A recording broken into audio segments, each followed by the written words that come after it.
What is going on, investors? I am back, guys. I'm feeling so much better, and I'm excited to share a stock that I've been buying recently over the past couple of weeks, because it's been no secret, small caps, mid caps have been getting absolutely destroyed over the past 2 weeks. There are some incredibly beautiful, eye-watering deals in the market, and I'm excited to bring an update to you guys about a stock that I have been invested in. I had a small position in, but I've also been critical of the stock over the past couple of months. But recently we had our Q2 earnings for this company, and management answered all of my questions, and as a result I've been taking advantage of the downfall as money is being siphoned out of small and mid-cap stocks, which has been reported here by Bloomberg, and I have been loading the boat on this company. So you can see the report here. It's all the confirmation you need. If you are invested in small to mid-cap stocks and your positions are down, there's nothing wrong with the businesses unless the earnings were poor. But if the earnings were great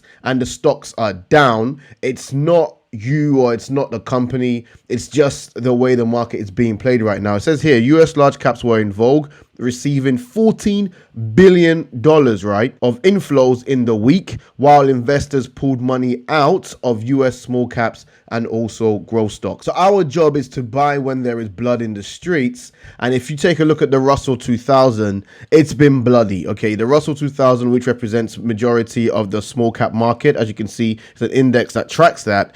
It's been massively underperforming the S&P 500 and the Dow for the past 6 months. As you can see, we're down minus 4.3%, but off of its highs back in March, the Russell 2000 is down 8.7%. At one point, I believe we were down 9%.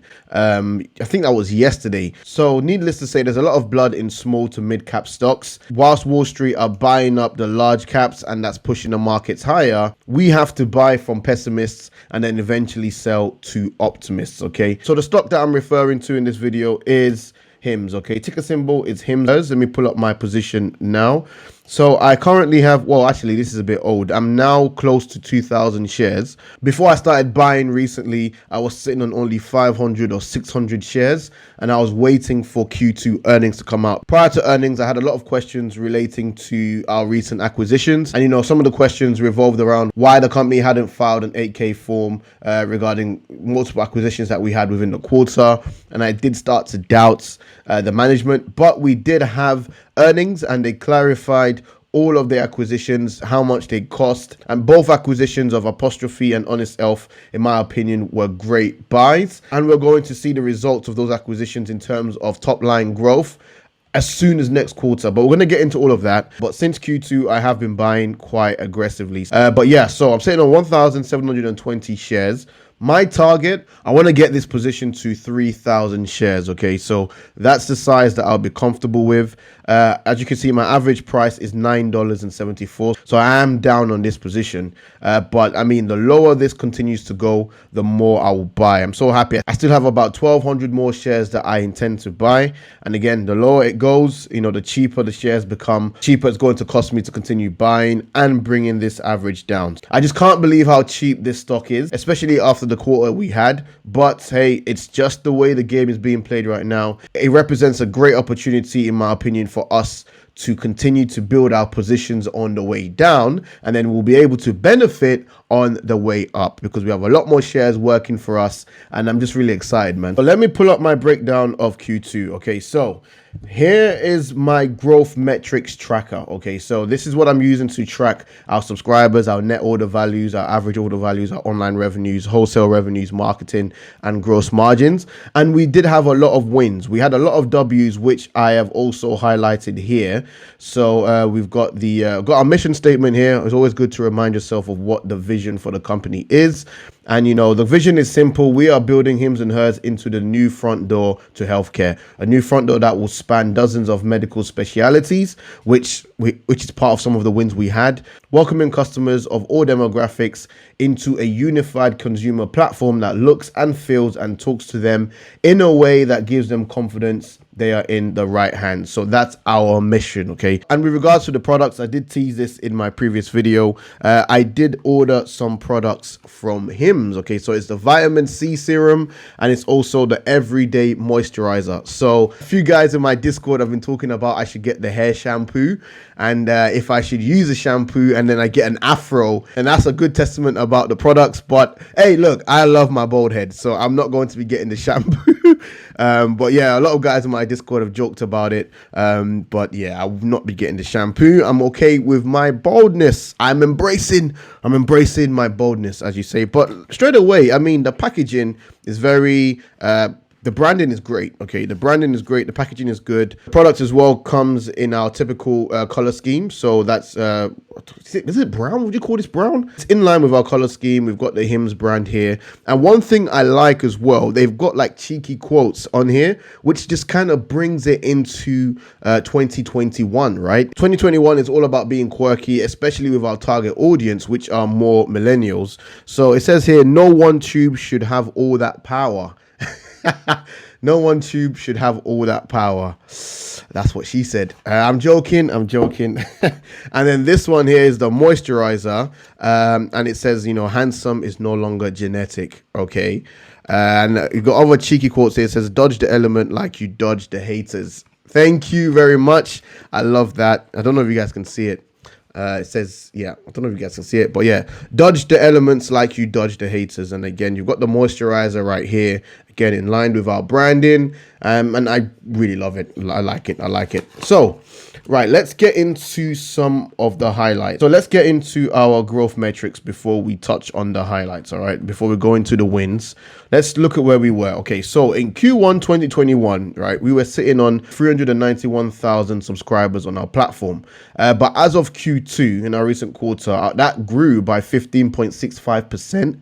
And we now have 453,000 subscribers using our platform. So that's huge. Okay, so in the earnings call, Andrew spoke about strong consumer demand and strong customer growth, and that's evident in the numbers. Okay, a 15% growth between quarters. It's insane. Okay, it's insane. That's just all the evidence you need that customers are really enjoying our products and finding it useful to subscribe. And of course, the more subscribers we get, the more that means for our recurring revenue and the more growth we will see in our top and bottom line. So that's very good to see. Our net order values are also up. Okay, and that was primarily driven by growth in subscriptions once again, and also strong retention of existing customers, because this is absolutely key. Like, it's all good getting new subscribers, but what about our current subscribers? You know, are we retaining them? And according to management in the earnings call, they said we are seeing strong customer retention. So the net order values as a result is now up 14.41%. Again, this is between quarters. So from 687,000 to 786,000, which is absolutely key. Now, our average order value isn't going to change too much between quarters, even though from a year-over-year perspective, we are up 28%. So the average order value was in line with Q1, as we are now well into our second year of uptake into bigger bundles and also multi-month subscriptions. So they've introduced essentially bigger bundles and also multi-month subscriptions, which is just more options for our customers going forward. Now, online revenue up well over $7 million from a quarter-to-quarter standpoint, and the increment was due to monetization from larger product bundles and also, again, multi-month subscriptions. Again, these are going to have a higher price point, but it's going to keep subscribers on there for longer, which means more recurring revenue. Our wholesale revenues was also up by over $1 million, actually, and again, this is from a quarter-to-quarter basis. This is from Q1 to Q2, which is really, really insane. So our wholesale revenue in Q1 was 1.6 million. Our wholesale revenue by Q2 was 2.5 million. Fantastic. Okay, fantastic. And I think the biggest thing for me was that we hardly spent any money between quarters on marketing. So our marketing was only up by an extra 7%, but yet our wholesale revenue grew by over $1 million. That's insane because our marketing was only 26 million, but we only spent 27.9 million in Q2. So this for me is evidence that the best marketing that you can get is currently working for HIMS. And what is that best marketing? It's consumer marketing, peer-to-peer marketing. People buy the products, maybe I love the moisturizer. I'm going to tell someone else about the products and they're also going to go and order it and buy it. And it's going to be more revenue for us. And what does it cost HIMS? Nothing apart from providing customers with a great product, a great service that consumers love, and then tell their friends about the products. So this is very good. Very, very good. It was also very encouraging to see our gross margins rise from 77% to 78% again between quarters. Now, this gross margin, management did say is going to go back down to about 76% as a result of our acquisitions. But again, very, very high gross margins nonetheless. Now, speaking of acquisitions, let's take a look at some of our wins. All right, let's take a look at some of our wins. So we are now, as of Q2, we are now fully rolled out in 4 main specialty categories. So sexual health, dermatology, primary care, and most recently was behavioral health, which includes psychiatric services, therapy, broad behavioral health, which is also one of the fastest growing categories within this space. Okay, that's what management said in the Q2 earnings call. Now, they also said that nearly 80% of our patients are leveraging our psychiatric services and reported improvements to their mental health, aided by the new dashboard set up for progress tracking. So the company did drop this in the earnings call. They said they've now set up a behavioral health dashboard. And as a result of that dashboard, we've got a very high consumer approval rate of our current existing customers, which again is just music to my ears as an investor. Now, speaking of the acquisitions, one of my main qualms and the reason why I didn't load up earlier, and I'm glad I didn't load up earlier because obviously the stock is much cheaper now, but it was that we acquired Honest Health and Apostrophe. Now, there was no information with regards to how much these acquisitions cost, and there was no 8K filings. That made me a little bit skeptical, but management did come out in the Q2 earnings and clarified that our acquisition of Honest Health cost us $10 million. That's it. And $10 million. And we've got our foot into UK expansion. And it's aided with the process of me being able to get my hands on some HIMS products. So that's very, very good to see. Now, we also acquired Apostrophe for $150 million. Again, bargain. Okay. It's a bargain in terms of how much we're going to be able to get back from this acquisition. Because if you look at it, right, so by us acquiring Apostrophe for $150 million, it's increased our exposure to a 150 billion retail dermatology market, which was the second fastest growing category from a year-over-year perspective. Okay, so Apostrophe's 4-year revenue CAGR itself is 120%. That's insane. That's insane. 120% compounded annual growth rate over the past 4 years in revenue.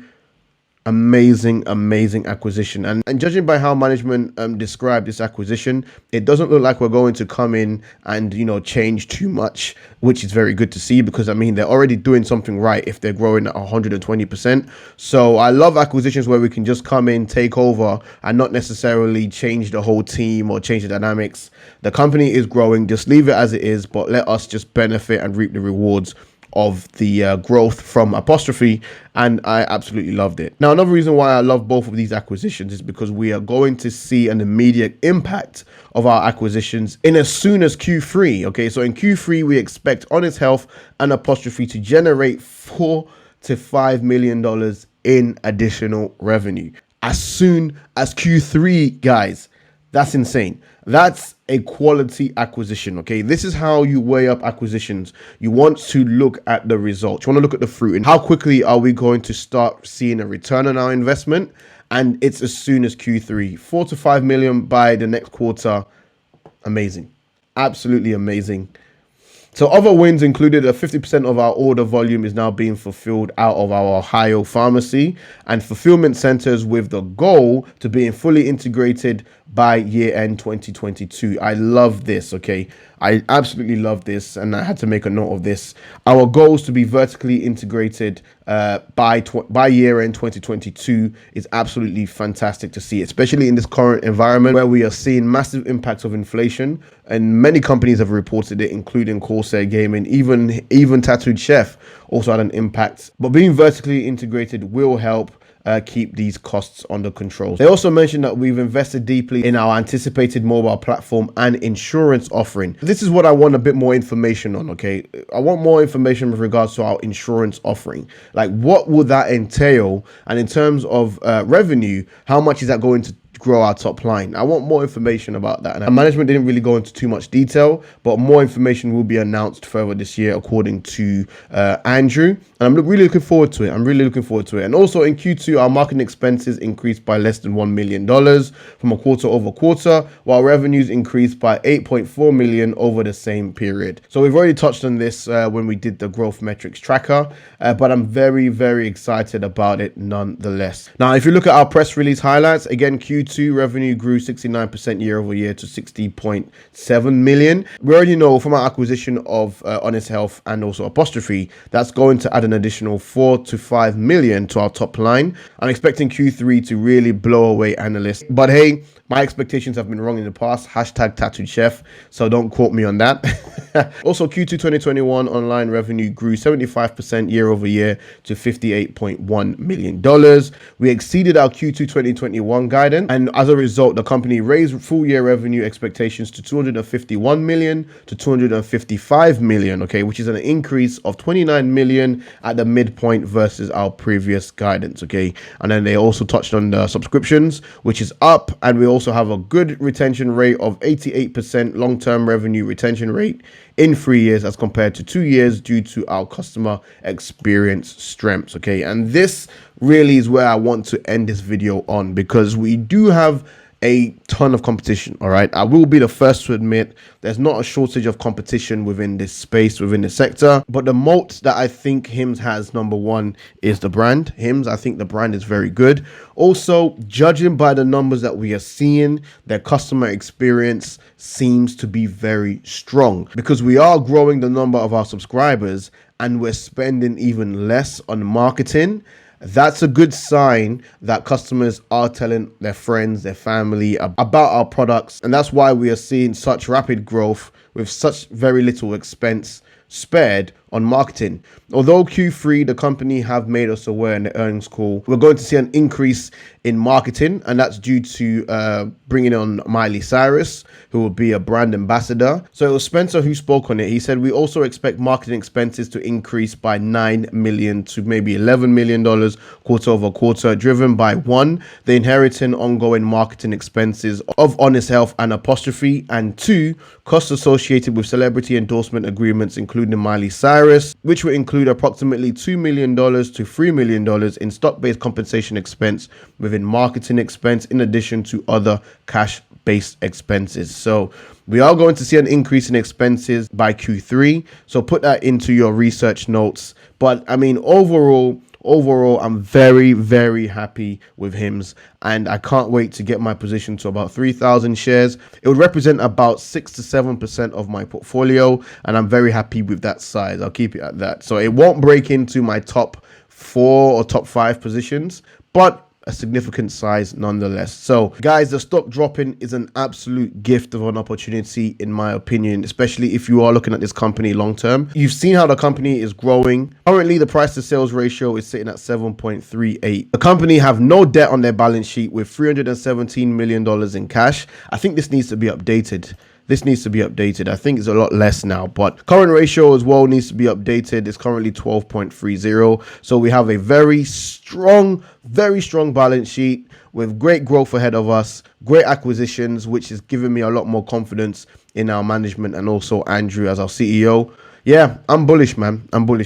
So thank you so much for watching. If you gain any value, please make sure you smash the like button, hit the subscribe button if you are new to the channel. Remember, none of this is financial advice. I'm just letting you guys know what I am doing. So take it with a pinch of salt. But I appreciate your time, and I'll catch you in the next one. Peace.